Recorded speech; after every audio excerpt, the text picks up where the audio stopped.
18 meter ini tidak yang 18 meter tapi 3 lapis. Ini 3 lapis. Jadi struktur 3 lapis inilah yang merupakan struktur yang nggak pernah terjebol. Yang pertama parit, lebarnya 20 meter, dalamnya 10 meter.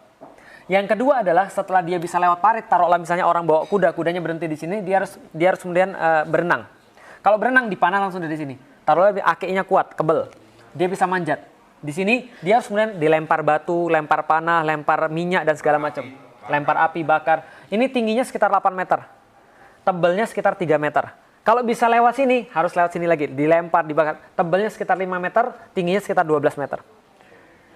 Kalau misalnya antum yang jadi pasukannya Muhammad Al-Fatih, gimana cara masuk ke dalam? Ingat loh, ini sudah 1123 tahun belum pernah jebol. Gimana caranya kira-kira? Loh, kayak ini gaya Escobar, bro. Gimana? Buat tunnel dari bawah. Jenius. Escobar. Jenius. Tapi salah. Orang Serbia itu paling pinter gali perak. Iya. Mereka buat kemudian tunnel ke sini untuk ke sini, tapi ternyata orang-orang Konstantinopel lebih pinter. Mereka sudah antisipasi dengan cara apa? Mereka buat metode deteksi sederhana. Mereka taruh di sini baskom 1,5 meter satu baskom air, kasih air. Ketika ada orang gali di bawah geter. Dia tahu arahnya kemana, dia buat lubang, siram ter, dibakar. Nggak lagi. Nggak bisa. Maka semua cara nggak bisa. Maka Al-Fatih tahu kalau cara yang lama yang dicoba mesti nggak bisa. Harus ada the new one. Betul. Nah, sekarang ada drone. Dulu belum ada drone. Terus gimana caranya? Pucuk dicinta ulam tiba. Suatu hari ada seorang seniman senjata namanya Orban. Orban ini orang Kristen. Orang Kristen dan dia dari Hungaria datang kepada Kaisar Konstantinopel. Lalu bilang begini, "Kaisar, saya punya senjata, mau bikin atau tidak?" Lalu kemudian kaisarnya bilang, "Saya mau bikin tapi kita nggak ada duit, nggak ada uang. Gini aja, kamu tinggal di sini, kamu nggak usah kemana-mana. Nanti kalau kami punya uang, kami akan beli." Ternyata apa yang terjadi? Nggak terjadi-jadi. Selama setahun, akhirnya dia pergi ke tempat Muhammad Al-Fatih lalu bilang begini, "Gue punya senjata nih bos, mau bikin nggak?" Penulisnya Muhammad Al-Fatih nulis kayak begini. Al-Fatih langsung berdiri terus bilang gini, "Kamu bisa nggak membuat sebuah senjata yang bisa melontarkan proyektil sebesar ini?" Al-Fatih kan jago fisika. Maka dia sudah ngitung, I sama dengan M kali A, impact sama dengan massa kali akselerasi. Kalau ada massa sebesar itu yang bisa dilemparkan, itu tembok nggak akan tahan. Orban orang senjata, tahu. Lalu dia bilang begini dalam catatannya, bukan katapult, lebih besar lagi. Lalu kemudian dia bilang gini, "Jangan-jangan kamu pengen menaklukkan tembok Konstantinopel?" Al-Fatih bilang, "Kalau iya kenapa?" Ini dicatat ini percakapan mereka. Orban bilang, "Kalau iya kebetulan. Gue sudah tinggal 1 tahun di sana. Dan gue nggak dibayar dan gue nggak diapa-apain, senjata gue nggak dibeli." Al-Fatih bilang, "Berapa yang kamu perluin? Saya perlu segini. Saya bayar 4 kali lipat, buatkan bagi saya." Langsung dibuat oleh Orban. Ini kemudian senjatanya, namanya The Great Turkish Bombard. Yang main Age of Empire tahu. Nah, Basilica Cannon kalau di Age of Empire. Tapi Age of Empire 2, bukan Age of Empire yang sekarang. Nah, ini The Basilica Cannon, kalibernya 0,7 meter, beratnya 18,2 ton, panjangnya 5,2 meter, tembaknya 1,6 km, jarak tembaknya, berat pelurunya 680 kg. Dan dibuat 2 bagian, supaya mudah untuk ditransport. Karena ini berat banget, semuanya besi dan tembaga di zaman itu. Nah, maka kemudian ini dibuat. Ini tempat mesiunya, ini tempat selongsong batunya yang sebesar itu 680 kg. Ditembak, juar, nyungsep 2 meter di bawah tanah. Al-Fatih bilang, "Bagus, tapi kurang. Kurang apa? Buatin ukuran 2 kali lipat." Orban, "Gimana caranya?" "Terserah kamu. Pokoknya saya mau ukuran 2 kali lipat." Dan dulu kan nggak ada molding standar. Nggak ada molding standar kan? Molding kan pakai ini dong, pakai tanah dan segala macam. Maka dibuat itu prosesnya ngeri sekali. Saya digambarkan prosesnya, saya baca prosesnya, dan kemudian digambarkan sama orang, saya pikir agak nggak mungkin begitu. Lalu kemudian saya coba untuk reka ulang, saya belajar tentang masalah molding, saya belajar tentang masalah orang bagaimana nge-cast iron dan segala macam. Ternyata mereka buat kayak gini, mereka buat terowongan di dalam tanah, bentuknya kayak meriam, dan meriam itu kemudian dicor dengan tembaga sama besi, dan setelah kemudian dingin, dilepas tuh mereka bilang kayak kupu-kupu keluar dari kepompongnya. Keren banget. Nah, yang paling besar, ini yang normal 5,2 meter. Dan Orban membuatkan akhirnya satu lagi yang lebih besar daripada ini, ukuran 8,4 meter. Total ada 69 meriam, satu 5,2 meter, satu lagi 8,4 meter, yang lain ukuran standar. Ukuran standarnya berapa? 3-4 meter. Yang ini masih ada. Di Inggris nih. Nah, ini adanya di Museum Fort Nelson, Portsmouth, Inggris. Kalau ada artis kira-kira kayak gini. Portsmouth, Inggris. Artisnya kira-kira kayak gini. Lah, kenapa ada di situ? Ratu Elizabeth minta Karena kalau nggak Ratu Elizabeth, pokoknya Raja Inggris minta bahwa dia mengatakan ini adalah termasuk meriam yang mengubah sejarah. Karena 1453.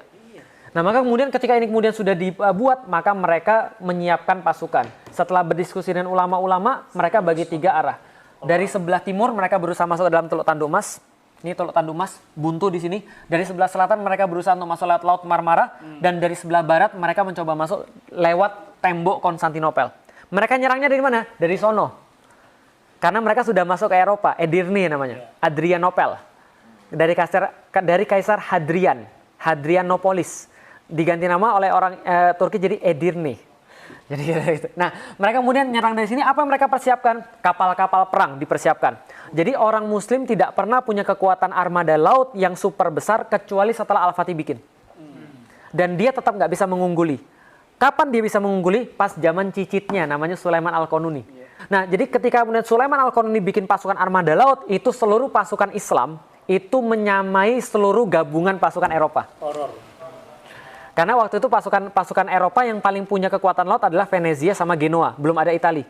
Venezia, Genoa kan masing-masing kan satu kayak despot gitu pokoknya, jadi kayak kota-kota tersendiri. Kompas belum ya? Sudah ada kompas zaman itu.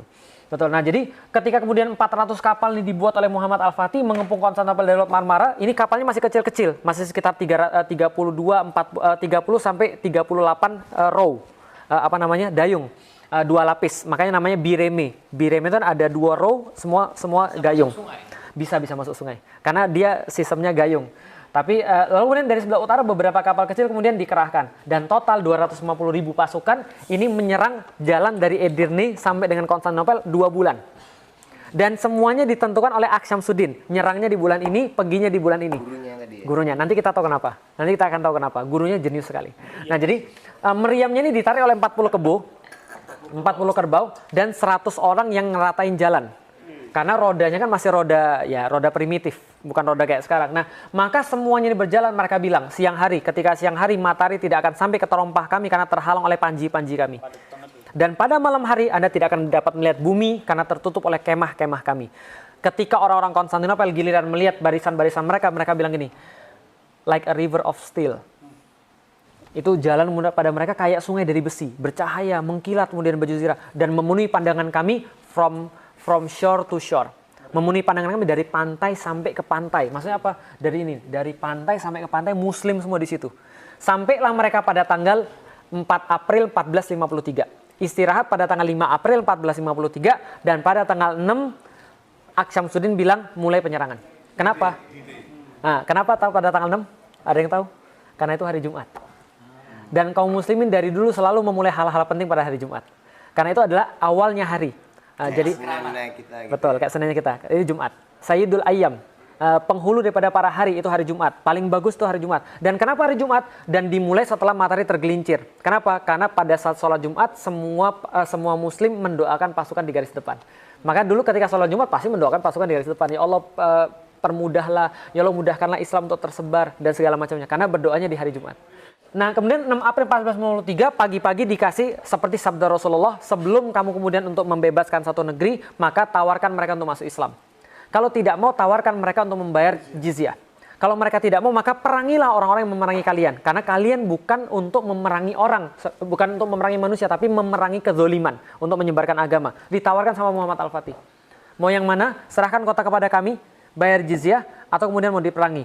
Lalu kemudian kaisarnya bilang, lebih baik kami mati. So be it.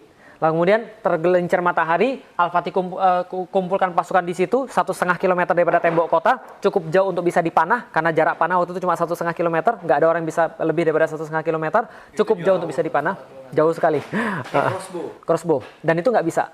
Maka 1,5 kilometer itu jarak aman, lalu kemudian cukup dekat untuk bisa disaksikan seluruh orang-orang Konstantinopel. Maka mereka ngelihat orang-orang Muslim sholat Jumat di situ.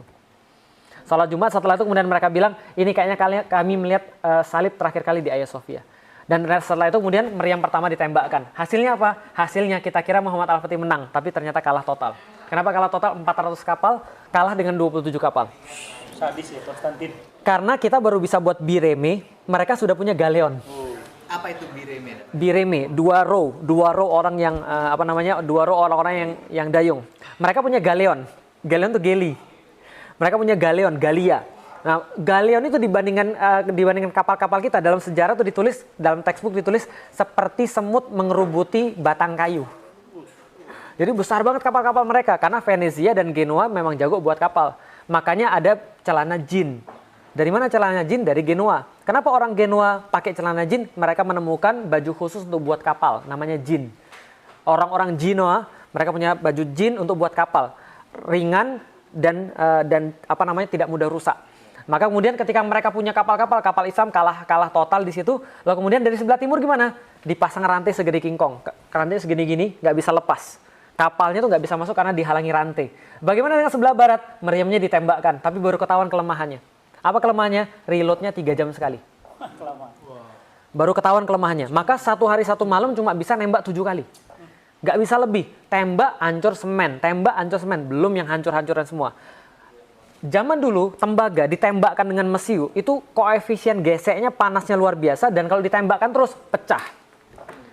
Dan bukan hanya pecah di situ tapi dia tidak punya waktu yang lama untuk bisa jadi dingin. Barrelnya itu barrel hancur. Banyak barrel hancur melukai banyak orang. 69 meriam itu banyak yang hancur sampai pada satu titik semua pada mati, tembok itu masih berdiri megah. 2 pekan setelah penyerangan itu tembok nggak ada ngaruhnya.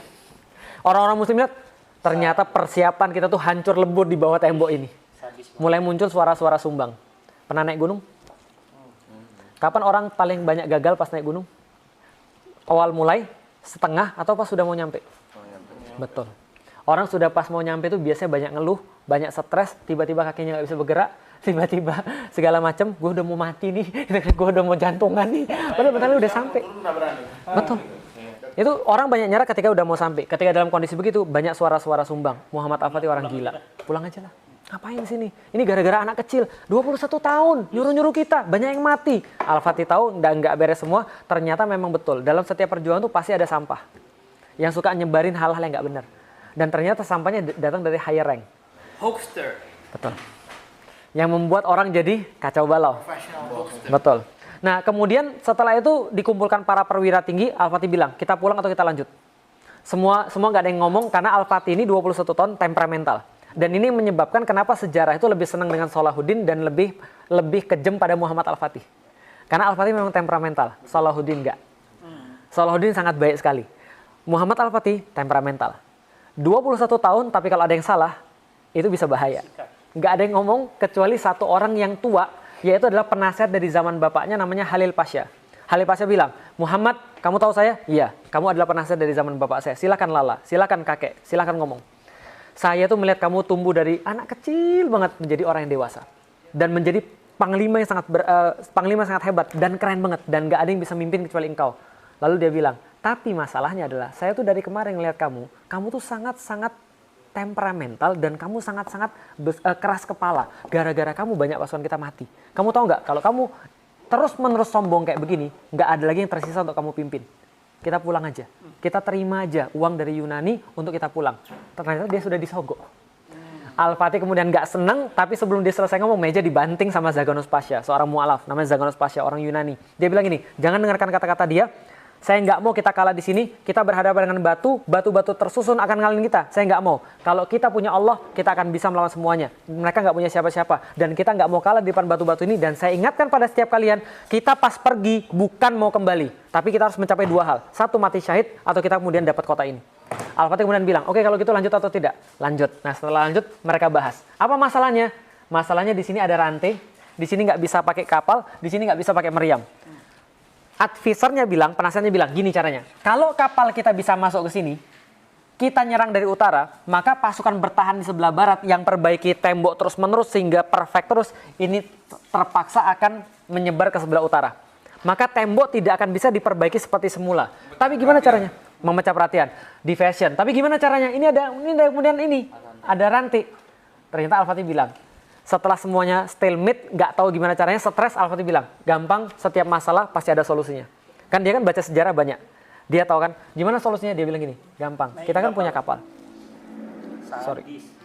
Kapalnya ini, naik gunung. kita coba kemudian untuk daratkan dulu di Galata. Setelah kapalnya kita daratkan di Galata, Naikin aja. kemudian kita angkat. Setelah kita angkat, kita balikin lagi. Nah, kita sekarang ada di perairan mereka. Hajar. Orangnya bilang benar, betul juga ya. Kenapa kita nggak kepikir ya? Tapi mohon maaf Sultan, apakah Sultan lupa kalau Galatia ini adalah sebuah bukit? 60-an meter Pak, 1,5 kilometer bawa kapal, serius nih. Lalu kemudian mereka bilang, ini nggak mungkin. Keluar quotes-nya Al-Fatih yang sangat keren banget, yang sampai sekarang masih dipajang di mana-mana. Jangan bilang pada saya nggak mungkin sebelum kamu mati dalam mencobanya. Jadi kalau kamu masih hidup, mungkin. Betul. Jadi kalau kamu masih hidup, jangan ngomong mustahil. Sudah keputusan Sultan, semua oke. Lantas kemudian diputuskan pada 21 April, kapal-kapal akan diangkat. Yang terjadi kemudian, pada esok harinya 22 April 1453, 72 kapal pindah dari Selat Bosforus kepada Selat Tanduk dalam waktu 1 malam. Luar biasa. 1 malam pindah 72 kapal perang. 1 malam. Dalam waktu 1 malam. Dan punya Pirates of the Caribbean. Betul. Betul. Hans Zimmer gitu kan ya. Nah, ketika kemudian pada esok harinya 22 April 1453 itu mereka tuh kaget. Kenapa? Konstantinopel tuh kemudian tiba-tiba takbir dari atas Bukit Galata. Mereka lari tunggang langgang naik ke atas menara yang paling tinggi, mereka lihat horor. Bendera la ilaha illallah Muhammad Rasulullah itu berkibar di atas, benderanya Turki warna merah dan warna-warna yang lain. Yang pas mereka lihat ke bawah lebih stres lagi. Kapal-kapal perang masuk ke dalam wilayah mereka yang mereka rasa paling aman berubah jadi wilayah yang paling berbahaya bagi mereka. Dan kemudian mereka tetap melanjutkan perang sampai tanggal 27 Mei 1453. Hampir 2 bulan sampai Al-Fatih bisa buat lubang yang besar banget yang nggak bisa diperbaiki lagi. Setelah buat lubang yang besar banget, Al-Fatih katakan pada hari ini 27 Mei berhenti semuanya untuk berperang. Berhenti semuanya. 2 hari lagi serangan terakhir. Kalau kita kalah, biar kita terkubur di bawah tembok-tembok ini. Dan kalau misalnya kita nggak bisa menaklukkan kota ini, saya lebih baik nggak usah jadi pemimpin. Karena saya nggak mau kecuali ada kota ini. Al-Fatih bilang begitu. Lalu kemudian dibilang, berhenti hari ini. Besok pada tanggal 28 semuanya berpuasa sunnah. Jadi 28 tuh nggak ada perang. Puasa sunnah semuanya. Karena Al-Fatih tahu bahwa mereka harus mendekat pada Allah. 28, ulama-ulama turun, bicara pada setiap pasukan, bertakwa pada Allah, ingatlah kemuliaan Allah, bersihkan diri Anda, coba luruskan niat Anda, segala macam. Sampai pada tanggal 29, jam 1 dini hari, mereka bertahajud bareng-bareng. Setelah bertahajud, Al-Fatih khotbah kepada mereka dengan khotbah yang tercatat sampai dengan sekarang. Ini khotbahnya. Khotbahnya mengandung banyak sekali pembelajaran. Jika penaklukan Konstantinopel sukses, maka sabda Rasul telah menjadi kenyataan. Dan salah satu mujizatnya akan terbukti. Dan kita akan mendapatkan bagian daripada apa yang menjadi janji daripada hadis ini, kemuliaan dan penghargaan. Oleh karena itu, sampaikanlah pada pasukan satu persatu kemenangan besar yang akan kita capai akan menambah ketinggian dan kemuliaan Islam. Bukan saya, tapi Islam. Bukan kita, tapi Islam. Yang ini paling penting. Untuk itu, wajib bagi setiap pasukan menjadikan syariat selalu di depan mata dia. Ini penting banget. Kenapa? Kemenangan itu syaratnya tidak boleh ada yang maksiat.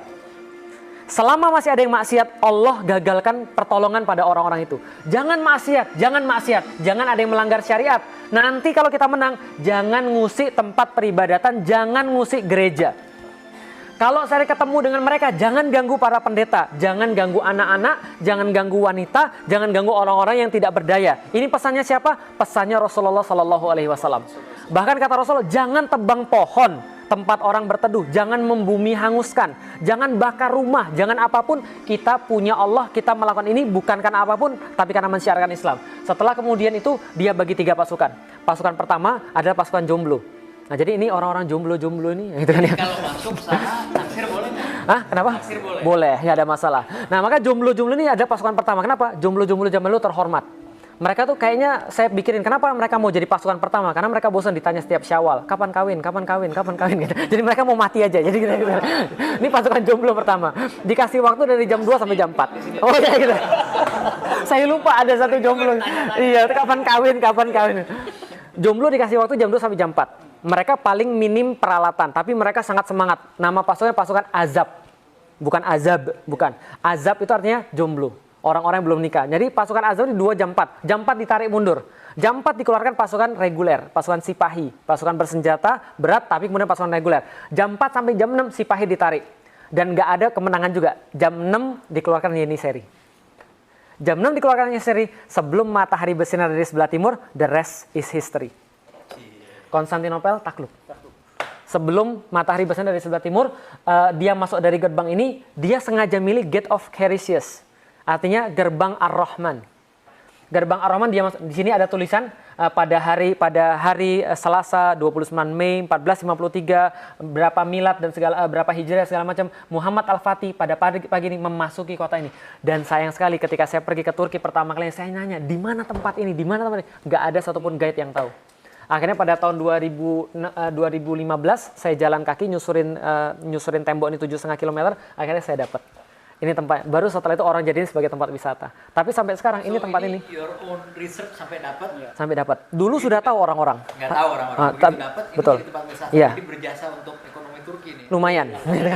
Tapi sebelumnya orang sudah tahu dan sudah pernah menggambarkan. Cuman hilang bagi orang Turki. Itu dulu Edirne Kapı, sekarang sudah hilang. Saya bilang sudah hilang gimana? Masa ini hilang? Sekarang jadi tahu tempat apa? Ini jadi tempat pangkalan angkot. Dan kalau Anda lewat sini, pesingnya minta ampun karena gelandangan di sini, gembel di sini. Dan pemerintah Turki masih belum memperhatikan tempat ini. Bagi saya ini tempat sesuatu. Karena Al-Fatih masuk, dan Al-Fatih ketika masuk digambarkan di sini. Ini kemudian ketika Al-Fatih masuk. Ini adalah bukti bahwa Al-Fatih adalah anggota HTI. Ada bendera HTI ya. Jadi gitu. Kalau orang-orang kan bacanya HTI gitu kan. Padahal la ilaha illallah Muhammad Rasulullah. Ini gambar dari zaman dulu. Muhammad Al-Fatih, gurunya Aks Syamsuddin dengan berbagai macam ras dan etnik, dia sangat toleran sekali pada semuanya. Dia masuk dan kemudian mengucapkan alhamdulillah, semoga Allah merahmati para syuhada, memberikan kemuliaan pada mujahidin dan kebanggaan dan syukur buat rakyatku. Kemudian dia jalan langsung ke Hagia Sophia, melewati forum-forum Yunani, kemudian melihat ke kiri, melihat ke kanan, mengucapkan Masya Allah, Masya Allah, Masya Allah. Sampai di depan gereja Hagia Sophia, dia turun dari kudanya, melepas helm perangnya, sujud ke arah Ka'bah, mengambil segenggam tanah Konstantinopel, menaburkan ke atas kepala dia, lalu kemudian masuk ke dalam gereja. Di dalamnya dia menemukan banyak sekali orang-orang, ribuan orang-orang nangis, stres, karena di tahun-tahun yang sama sedang terjadi Reconquista.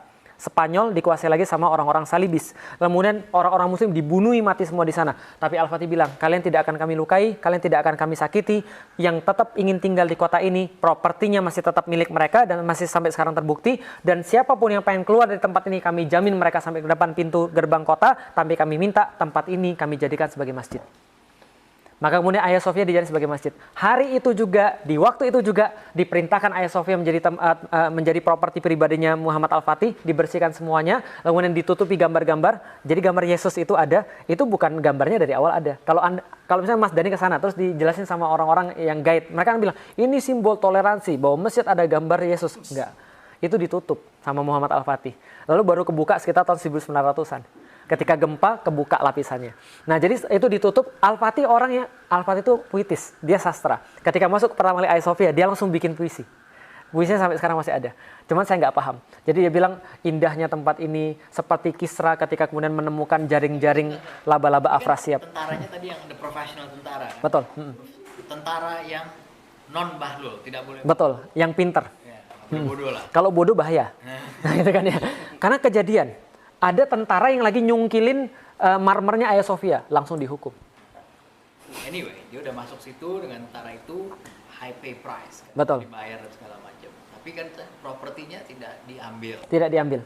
So, ekonomi untuk recoup the cost of war-nya dari mana? Nah, menariknya adalah Al-Fatih ini jago ekonomi. Setelah dia selesai perang, populasi Hagia Sophia turun di bawah 50.000.